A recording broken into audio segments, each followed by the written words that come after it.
Before you burn money, waste tons of time, and most importantly, freak the hell out, let me give you 7 tips to save you from the mistakes my family made when we first moved to Charleston. These 7 tips and hacks are to help lessen stress, aggravation, and even save you some money.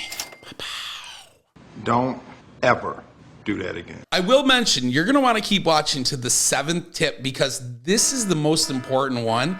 So let's get started. Tip number 1, are you moving furniture? Here we go, pivot, pivot, pivot. Should you move furniture? Should I sell everything before I come? Or should I just move it all? I gotta tell you, this was probably the biggest mistake my wife and I made. We had some personal sentiment pieces.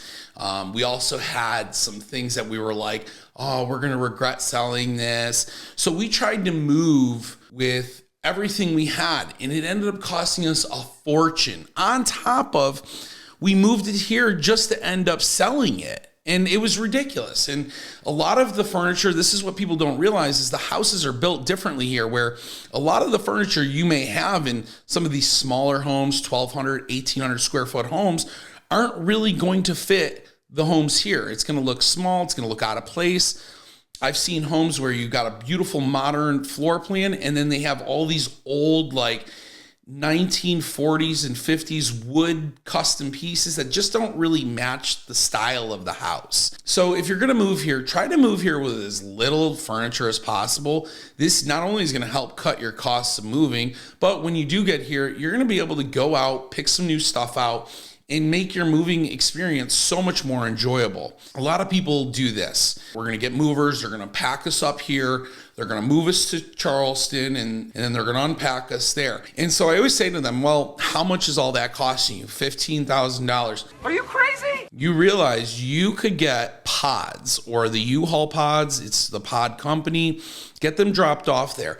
Pay a team of men, moving men, to come pack you all up there, okay? Then have those pods shipped to your new home. And then when you get to your new home, I will give you my team of movers that I work with. They're experienced, they're phenomenal guys. Most of them are former military, and they're very respectful. One of the big things they'll do is they'll unpack everything from your pod and put it in your home, put it in the place where you want it. So again, this just makes your whole experience that much better. And believe me, I wish I would have done this. I wish I had known my own people at the time, because it wasn't a memorable experience. It wasn't enjoyable. It was miserable. My wife and I were arguing.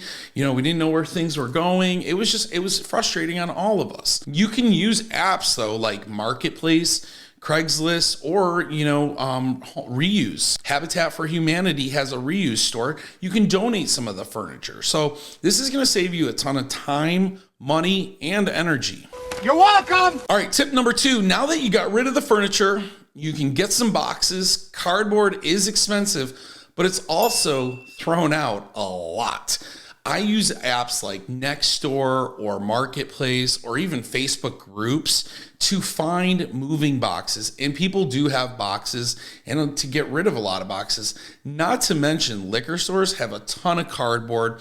Just make a few phone calls. You will find some free moving boxes. You don't need to spend a whole lot of money on cardboard. Tip 3, appliances. Do you need them? Will you have to buy new when you get here? My rule of thumb is, if it's a pre-owned home, we should always ask for the refrigerator and ask for all the appliances to convey and stay with the home. And generally, this is no problem. If someone's moving, generally they'll leave the fridge or the stove or things like that. However, in new construction scenarios, a lot of new construction builders are not offering the fridge or the washer and dryer. So I tend to say to my clients, this is going to be something you're going to have to purchase when you get here. Now, the good news is I have some really great recommendations on places that you can go to get inventory that is next day deliverable. Like, for instance, if you wanted a fridge or a washer and dryer, they will deliver them next day because they have a warehouse where they keep all the latest inventory. And even if you're like, hey, I could use a scratch or dented piece, great, they have those as well. But generally, if someone is moving out of state, they're not going to want to take the fridge, the stove, or any of the other appliances. We'll always ask for them, especially like the washer and dryer. But these are the conversations that I'm going to assist you with throughout this entire process, making your process, 1, less stressful, 2, easy, and 3, you're not going to have to go and search out all of these things. You have me. I am your resource for all of this stuff. I'm a neighborhood expert. I can help you navigate the entire buying process here, as well as how to properly move into your home and which things you're going to need and who you're going to need to talk to for them. And that's why I know which appliance places have next day inventory. Tip number 4 is all about spending very little money. So yes, when it comes to the time to move, you may want to reconsider moving everything yourself.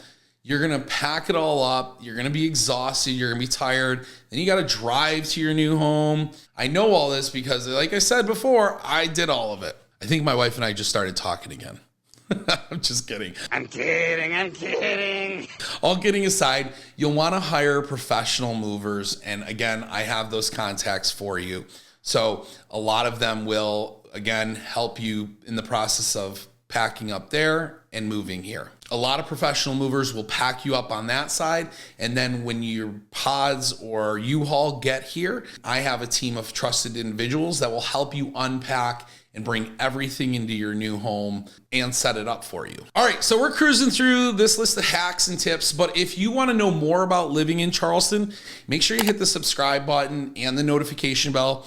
And also, if you're planning a move, you need to reach out to me. I can help you with this. My team and I have this dialed in, and we can help you every step of the way. You're not alone. You don't have to do this and get frustrated.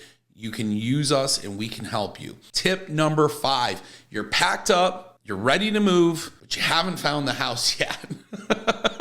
But you want to continue to research and search, right? A short-term rental is perfect for you. Do not sign a 1-year lease. If you plan on buying a home in the next 3 months or living down here in a certain amount of time, Charleston is the epic center for short-term rentals or even long-term Airbnbs. Some of these short-term rentals are pet friendly, so you can have the advantage of that. So if you're someone who's like, hey, we want to take advantage of the market, we want to sell our house now, we want to come down there and we want to buy, but we're not sure where we want to buy and we're really not sure what neighborhood we want to be in. Well, I get people all the time who are like, we're actually looking for move-in ready new construction. So there's a certain time frame there that we need to work within, and I'll help you with that time frame and get you acclimated to all the different neighborhoods so you can make the best informed decision that's also going to help you with your timeline. If you get an Airbnb for 3 months and you say, hey, Ryan, we got 3 months to find a house. Well, my goal is to get you closed on that home before the end of that 3 months. Tip number 6, I really wish I knew this when I moved here. Oh my God. Plan for your kids. Anything you can do, schools, daycare, it doesn't really matter. If you got little ones or you're planning to have little ones, you're gonna be at work. You may need a daycare. You may need an after school program. You may even need a nanny. And I just am putting this out there. You have to get in and lock them in early. There's so many families that are moving to Charleston. And I'll tell you what, my wife and I ended up paying an arm and a leg for some childcare when we first moved here. But it was because, you know, all the childcare schools that were affordable were all booked up. The best ones will go the earliest. So be sure to connect with some other families. Really recommend talking to other people in your neighborhood just to get the inside scoop of, hey, where's the best place that we can bring our kids? Or, hey, that way you're not overpaying for post-school activities. So if you lock things in early, you're going to be saving yourself time, money, and headaches, especially when you get here. All right, number 7, which is the one you've been waiting the entire list for, you got to give me a call. So how will I add value and save you time and money? Well, one of the great things is I actually like to really get to know my clients and understand what they're looking for. This way, I'm not taking you to 40 neighborhoods. I'm taking you to 2 or 3 neighborhoods that I know lend the lifestyle that of the information that you've given me, but also more importantly, I'm taking into account school activities. What do you like to do? Do you want to be on a golf cart lifestyle? All that stuff. And then I give you the very best neighborhoods that are going to reflect your budget, but also match that lifestyle.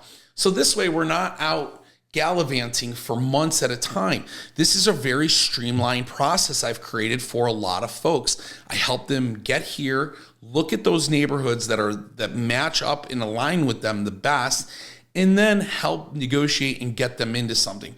I don't have a whole lot of dilly-dally, or there's not a whole lot of time in between, because most importantly, I'm all about adding value to your trip here. So if you're gonna come here, you need to have me, you need to reach out. The builders, the sellers pay for me on your behalf. So that's another thing. A lot of people think that my services, because I'm a neighborhood expert, I charge thousands and thousands of dollars. No, the sellers or the builder pay me at the end of the day for my time and my work on your behalf.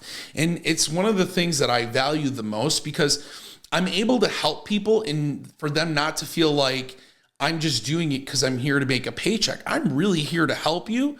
But most importantly, my reward is the sellers having to take care of me. You know what I mean? Not you. I'm all about saving you time, money, and headaches. And that's what this is all about. So if you love this video, click this video right here.